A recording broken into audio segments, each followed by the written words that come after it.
स्पर्श रेखा के अनुदिश हमें वेग और त्वरण ज्ञात करना है, और एक उस स्पर्श रेखा जहां पर उस वक्र को स्पर्श करती है उसके लंबवत हमारे पास अभिलंब जिसे कहते हैं, उस अभिलंब दिशा में वेग और त्वरण ज्ञात करना है। तो ये दो टॉपिक है हमारे पास, जिसमें स्पर्श रेखा और स्पर्श रेखा के लंबवत दिशा में वेग और त्वरण ज्ञात करने हैं। तो एक हमारे पास ये वक्र दिया हुआ है, इस वक्र में ये एक्स एक्स और वाई एक्स के अंदर परिभाषित है मूल बिंदु। यहां पर अगर एक स्पर्श रेखा खींची जाए तो ये स्पर्श रेखा एक्स एक्स से जो कोण बनाती है उसको साई से व्यक्त करते हैं। और अगर कोई भी वक्र जो है वो इस बिंदु ए से स्टार्ट होकर इस बिंदु बी तक पहुंचता है, तो इसके द्वारा ए से बी तक की तय की गई दूरी जो है उसको अगर हम एस से लिखें तो जो चाप की लंबाई है उसे एस व्यक्त किया जाएगा। उस स्थिति में इस स्पर्श रेखा के अनुदिश वेग v और इसके लंबवत यहाँ पर जो स्पर्श रेखा से 90 डिग्री का कोण बनाता है उस दिशा में हमारे पास वेग, अभिलंब दिशा में वेग या अभिलंबिक वेग और स्पर्श रेखीय वेग कहलाते हैं। हमेशा जब भी स्पर्श रेखा और उसके अभिलंबवत हमें वेग ज्ञात करना होगा तो स्पर्श रेखीय वेग तो हमारे पास रहेगा, स्पर्श रेखीय वेग बराबर ds बाई dt से व्यक्त करेंगे, या इसको v लिख सकते हैं। इसका अर्थ होगा s में परिवर्तन की दर, यानी चाप में परिवर्तन की दर, वो ds बाई dt को व्यक्त करता है अगर स्पर्श रेखीय वेग को व्यक्त करता है। और इसका अभिलंबिक वेग की बात करेंगे तो अभिलंबिक वेग हमेशा 0 होगा। अभिलंबिक वेग ये हमेशा 0 होगा। स्पर्श रेखा के लंबवत दिशा में कोई भी वेग का घटक उत्पन्न नहीं होगा इसमें। अरीय वेग अलग था, अनुप्रस्थ वेग अलग था, यहाँ पे अभिलंबिक वेग और ये अलग पार्ट होंगे। अभिलंबिक वेग हमेशा 0 आएगा, सिर्फ स्पर्श रेखीय वेग ही उत्पन्न होता है, उसमें अभिलंब दिशा में कोई भी वेग उत्पन्न नहीं होता। उसके बाद में त्वरण की बात करें तो स्पर्श रेखीय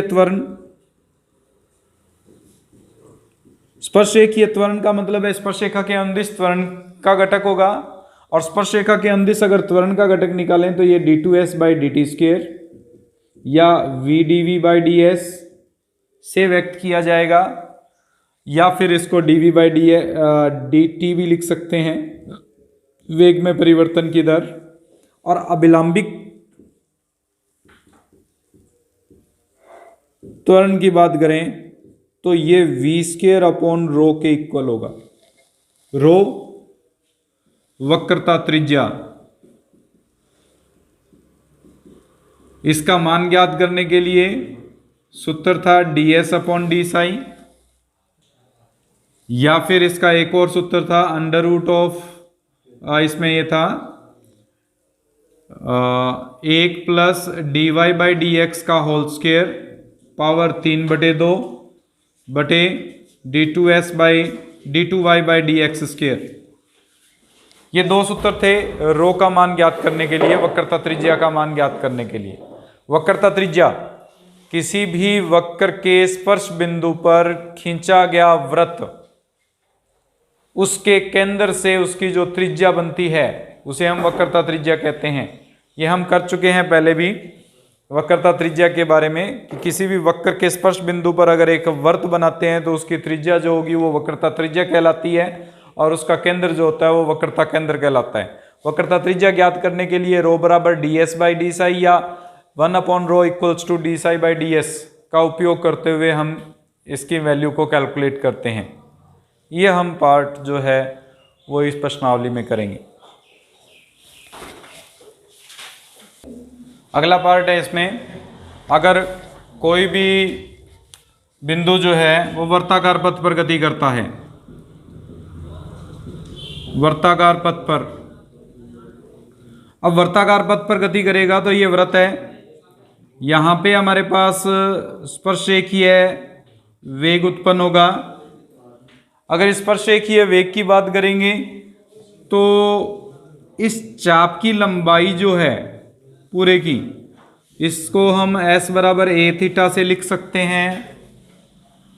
किसी निश्चित समय पर अगर हम मान लें कि यहाँ से कण शुरू हुआ था और इसकी चाप की लंबाई ये s है, ये कोण थीटा है, इसकी त्रिज्या a मान के चलें, तो s बराबर a थीटा जो होगा वो हमारे पास चाप की लंबाई को व्यक्त करेगा। और अगर ये चाप की लंबाई को व्यक्त करता है तो ds बाई डी टी जो होगा वो बराबर हो जाएगा a into D theta by D T के। अगर मान लें कि ये एक समान कोणीय वेग से चल रहा है तो उस स्थिति में स्पर्श रेखीय वेग जो होगा वो हमारे पास a D theta by D T से व्यक्त किया जाएगा। और अगर अचर कोणीय वेग से गति करता है तो उसको हम a ओमेगा लिख सकते हैं, जो कि अनुप्रस्थ वेग के बराबर होगा। स्पर्श रेखीय वेग जो होता है वो हमेशा अनुप्रस्थ वेग के समानुपाती होता है या बराबर होता है। फिर अभिलंबिक वेग हमेशा 0 होगा।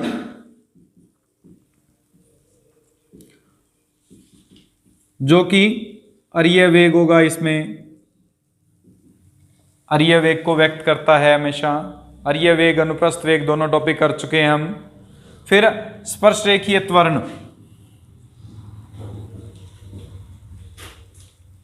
अगर स्पर्श रेखीय त्वरण की बात करेंगे तो स्पर्श रेखा के अंदिश त्वरण जो होगा वो d2s by D T square होता है। अगर d2s by D T square होता है तो यहाँ पे a d2 theta by D T square से व्यक्त किया जाएगा, जो कि अनुप्रस्थ त्वरण को व्यक्त करेगा। और अभिलंबिक त्वरण की बात करें तो अभिलंबिक त्वरण जो होगा वो v स्क्वेयर अपॉन रो होता है। हमें पता है कि अगर कोई भी कण लगातार इस पथ में गति करता है तो रो का मान a के बराबर होगा, क्योंकि किसी भी स्पर्श रेखा पर अगर स्पर्श बिंदु पर हम वर्त बनाएंगे तो यही वर्त बनेगा जिसकी वक्रता त्रिज्या a के बराबर रहेगी। अगर a के बराबर रहती है तो इसको हम v स्क्वेयर अपॉन a लिख सकते हैं। v का मान हमने निकाला था अभी a square omega square upon a, जिससे a ओमेगा स्क्वेयर बनेगा, जो कि हमारे पास अरीय त्वरण के बराबर होगा।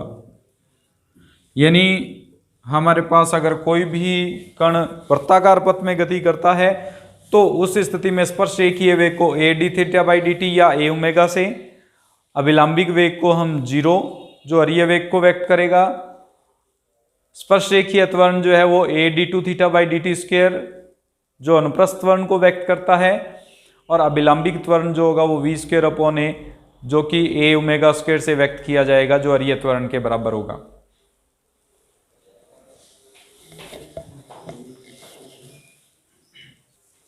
Example number 1. A particle moves in a curve so that its tangential and normal accelerations are equal and the angular velocity of the tangent is constant. Find the curve. एक कण किसी वक्र में इस प्रकार चलता है कि उसका स्पर्श रेखीय और अभिलंबिक त्वरण सदैव समान रहते हैं और उसकी स्पर्श रेखा का कोणीय वेग अचर रहता है। वक्र ज्ञात कीजिए। तो एग्जाम्पल नंबर 1 में हमें दिया हुआ है कि एक कण जो है जिसका अभिलंबिक और स्पर्श रेखीय त्वरण समान रहता है। अभिलंबिक त्वरण हमने पढ़ा था अभी, या तो v dv अपॉन ds लिख सकते हैं, या इसको dv बाई dt लिख सकते हैं, या इसको d2s by D T square लिख सकते हैं। ये बराबर दिया हुआ है v स्क्वेयर अपॉन रो के, अभिलंबिक त्वरण के। उसके साथ में उसने ये कहा है कि स्पर्श रेखा द्वारा बनाया गया कोण में परिवर्तन की दर अचर है। अगर बनाए गए कोण की दर अचर है तो इसका मतलब D psi by D T के मान जो है वो एक कांस्टेंट है, जिसको k मान लेते हैं कि k के बराबर है। हमें पथ की समीकरण निकालनी है। पथ की समीकरण निकालने के लिए इन दो की तुलना करते हैं। एक v से एक v कैंसिल हो जाएगा, dv बाई डी एस बराबर आ जाएगा v अपॉन रो। रो का मान था ds बाई डी साई, या dv by D S is equal to v into D psi by D T into D T by D S लिख सकते हैं। dv बाई v बराबर, इसमें इसकी वैल्यू k है दी हुई है, तो k v इंटू dt लिखा जा सकता है। v हमारे पास उस तरफ चला गया, k dt लिखा जा सकता है। समाकलन करेंगे तो ये बन जाएगा log v बराबर kt plus an integral constant c। v की वैल्यू log c के रूप में लिख लेते हैं इसको। सॉल्व करेंगे तो v बराबर आ जाएगा c इंटू ई की पावर kt। v जो है वो ds बाई dt को रिप्रेजेंट करता है। अगर फिर से समाकलन कर दें तो s बराबर आ जाएगा c k ई की power kt plus any constant a। इसको अगर हम b सपोज कर लें तो b ई की पावर kt प्लस a उस पथ की समीकरण है जिसमें अचर कोणीय वेग D psi by D T बराबर k है और अरीय और अनुप्रस्थ या जो स्पर्श रेखीय और अनुप्रस्थ वर्ण है वो बराबर आ रहे हैं। स्पेसिफिक कंडीशंस के अकॉर्डिंग हम इनको बाकी की वैल्यूज को सॉल्व कर सकते हैं, अदरवाइज ये आंसर सही है। नेक्स्ट देखो इसमें second example. If the tangential and normal acceleration of a particle moving in a plane curve are each constant throughout the motion, prove that the angle psi through which the direction of motion turns in time t is given by psi is equal to a log of 1 plus bt। एक समतल में एक गतिमान कण के स्पर्श रेखीय और अभिलंबिक त्वरण यदि सदैव अचर रहते हैं, यानी एक तो स्पर्श रेखीय त्वरण और अभिलंबिक त्वरण दोनों कांस्टेंट हैं, अचर हैं। सिद्ध कीजिए कि गति की दिशा द्वारा t समय में घुमा हुआ कोण यानी साई का मान ज्ञात करना है जो इसने दिया हुआ है t समय पर। सबसे पहले स्पर्श रेखीय वेग, हम स्पर्श रेखीय वेग को d2s by D T square V D V by D S या dv बाई डी टी से व्यक्त करते हैं जो बराबर दिया हुआ है कांस्टेंट के, मान लिया k है। अभिलंबिक त्वरण v स्क्वेयर अपॉन रो से व्यक्त करते हैं जो हमने मान लिया अन्य कांस्टेंट कोई भी लैम्डा मान लेते हैं, c मान लो, c के अनुसार व्यक्त कर देते हैं। और हमें इसमें साई में परिवर्तन की दर ज्ञात करनी है कि साई में कितना परिवर्तन हो रहा है। उसको ज्ञात करने के लिए हम इस पार्ट को लेके चलते हैं। dv by D T is equal to है k। अगर आप समाकलन करें तो v बराबर आ जाएगा kt प्लस एनी कांस्टेंट, ये लेट कर लेते हैं। ये बन जाएगा ds बाई डी टी बराबर kt प्लस a। एक बार और समाकलन करें, वैसे जरूरत नहीं पड़ेगी समाकलन की इसमें। s इज इक्वल टू बन जाएगा K T square plus A T plus B यानी कांस्टेंट, अदर कांस्टेंट आ गया। यहां से v स्क्वेयर इक्वल्स टू दिया हुआ है c इंटू रो के, v स्क्वेयर बराबर आ जाएगा c into D S by D Sai. इसको लिख सकते हैं v स्क्वेयर बराबर c into D S by D T into D T by D Sai. D S by D T की वैल्यू v है, v से एक v कैंसिल हो जाएगा तो v बराबर c into D T by D psi लिख सकते हैं, या D S by D T into D psi is equal to लिखा जा सकता है C D T, C D T के रूप में लिख सकते हैं। यहां पे अगर हम वैल्यू पुट कर दें, D S by D T की वैल्यू है K T plus A into D psi equals to C D T, या D psi is equal to आ जाएगा C upon K T plus A into D T. समाकलन करेंगे, psi बराबर C as a constant है log of K T plus A बटे K plus any other constant, कुछ भी मान लेते हैं लैम्डा। इस पूरे को हम रिप्रेजेंट कर सकते हैं, log लैम्डा ले लेते हैं इसको, या c अपॉन के इंटू लैम्डा ले लीजिए। क्योंकि सी अपॉन के कॉन्स्टेंट है, कॉमन आ जाएगा। अगर सी अपॉन के को कॉमन लेते हैं तो log ऑफ ये बन जाएगा के टी प्लस ए अपॉन लैम्डा, जिसको साई बराबर सी अपॉन के log ऑफ के अपॉन लैम्डा टी व्यवस्थित करना है। कितना मर्जी इसको आगे हम इसको सॉल्व कर सकते हैं। अपॉन में लैम्डा की फॉर्म में बन जाएगा, ये अलग अलग मान लिया जाए तो साई इज इक्वल टू ये बन जाएगा A into log of B T plus L, जो कि हमारे पास पथ की समीकरण है, साई में परिवर्तन की दर है। अब इसने वही है कि लॉग ऑफ सी मान लिया या जैसे भी व्यवस्थित किया है, ए अपॉन लैम्डा को 1 मान लिया, वो किया जा सकता है थोड़ा बहुत सोल्यूशन।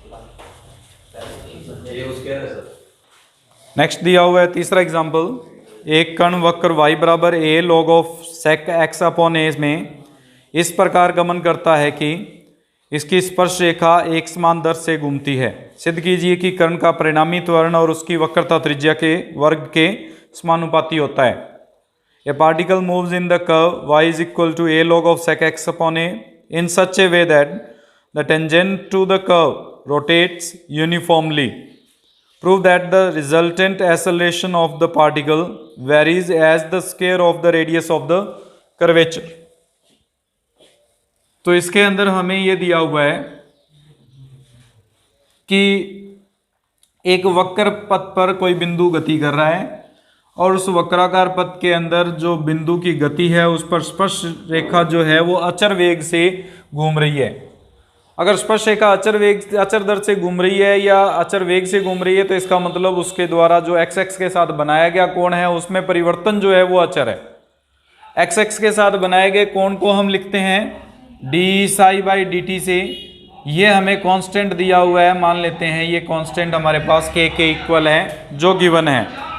हमें एक y बराबर दिया हुआ है a इंटू सेक एक्स बटे ए। इसके अंदर ये वक्र दिया हुआ है y बराबर a sec of x upon A. हमें सिद्ध करना है कि इसका परिणामी त्वरण इसकी वक्रता त्रिज्या के वर्ग के समानुपाती है, यानी परिणामी त्वरण जो भी आएगा वो समानुपाती है रो स्क्वायर के। वक्रता त्रिज्या रो से व्यक्त की जाती है इसलिए रो स्क्वायर के समानुपाती है, ये हमें सिद्ध करना है। इसको प्रूफ करने के लिए सबसे पहले हम dy बाई डी एक्स निकालते हैं, क्योंकि हमने ये पढ़ा है dy बाई डी एक्स जो होता है वो 10 साई के बराबर होता है। इससे साई का मान ज्ञात हो जाएगा। साई का मान ज्ञात करेंगे, log of sec x upon A है ये a into log of sec x upon A. अब इसको 10 साई dy बाई डी एक्स का मान निकालते हैं, ये बन जाएगा a into 1 upon sec. Sec का करेंगे तो sec X upon A 10 X upon A, X upon A का करेंगे 1 अपॉन ए से ए कैंसिल, ये कैंसिल। ये हमारे पास dy बाई डी एक्स जो था वो 10 साई को रिप्रेजेंट करता है जो बराबर हो जाएगा 10 एक्स अपॉन ए के। इसका मतलब साई का मान x अपॉन ए के इक्वल होगा। हम इसका बाद में यूज करेंगे। इसमें dx बाई डी टी निकालें तो dx बाई डी टी की वैल्यू हो जाएगी a into D psi by D T, जो कि कांस्टेंट दी हुई है k के इक्वल लेके चलेंगे। उस स्थिति में d2x by D T square की वैल्यू आ जाएगी आपके पास 0। y इक्वल्स टू दिया हुआ है a log of sec psi लिख सकते हैं अब, क्योंकि x अपॉन ए को साई के इक्वल प्रूफ किया हमने। अगर dy बाई डी टी निकालेंगे तो ये बन जाएगा a into 1 upon sec psi 10 psi, और यहाँ पे आ जाएगा D psi by D T. ये कैंसिल हो जाएगा। 10 साई हमारे पास आ ही रहा है इस केस में, और D psi by D T की वैल्यू k है, कांस्टेंट है। इसको कांस्टेंट के रूप में रखेंगे तो dy बाई डी टी की वैल्यू बन जाएगी a k इंटू 10 साई। अब हमें ज्ञात करना है d2y by D T square, जो हो जाएगा a k into sec square psi D psi by D T, जिसको हम a k square sec square psi लिख सकते हैं। अगर परिणामी त्वरण ज्ञात करना है तो परिणामी त्वरण होगा एक्स एक्स दिशा में जो हमारे पास त्वरण उत्पन्न हुआ और वाई एक्स दिशा में जो त्वरण उत्पन्न हुआ, उन दोनों के वर्गों का योग करेंगे। इसका मान 0 आया था और उस वैल्यू की वैल्यू हमारे पास ए के स्क्वायर सेक स्क्वायर सही है, तो डायरेक्ट हम इसको लिख सकते हैं A K square into sec square psi. हमने रो के लिए बढ़ा हुआ है, रो का जो मान होता है वो इक्वल होता है हमारे पास। रो की वैल्यू कैसे निकालते थे? 1 plus D Y by D X का whole square power 3/2 upon d2y by D X square. इस सूत्र का अगर उपयोग करें हम, सोल्व करो इसको, 1 plus D Y by D X का मान निकाला था ये रहा, तो ये बन जाएगा 1 plus ten square Sai power 3/2, क्योंकि x बटे a को हम साई लेके चल रहे हैं, d2y by D X square, यानी इसी का दोबारा से अवकलन करना था x के सापेक्ष। अगर x के सापेक्ष अवकलन करते हैं इसका, तो ये बन जाएगा 1 बटे a सेक स्क्वायर x बटे a, जिसको साई लिख सकते हैं सेक स्क्वायर साई के रूप में लिखा जा सकता है। अगर हम इसको सॉल्व करें तो रो बराबर आ जाएगा sec cube psi upon a into sec square psi, या रो बराबर बन जाएगा a सेक साई। ये सेक साई की वैल्यू इसमें पुट कर दें तो परिणामी त्वरण जो है वो हमारे पास बराबर आ जाएगा a के square into rho square upon a square. a के से a के कैंसिल हो जाएगा, समानुपाती होगा रो स्क्वायर के, जो हमें सिद्ध करना था। यानी परिणामी त्वरण जो है वो वक्रता त्रिज्या के वर्ग के समानुपाती है।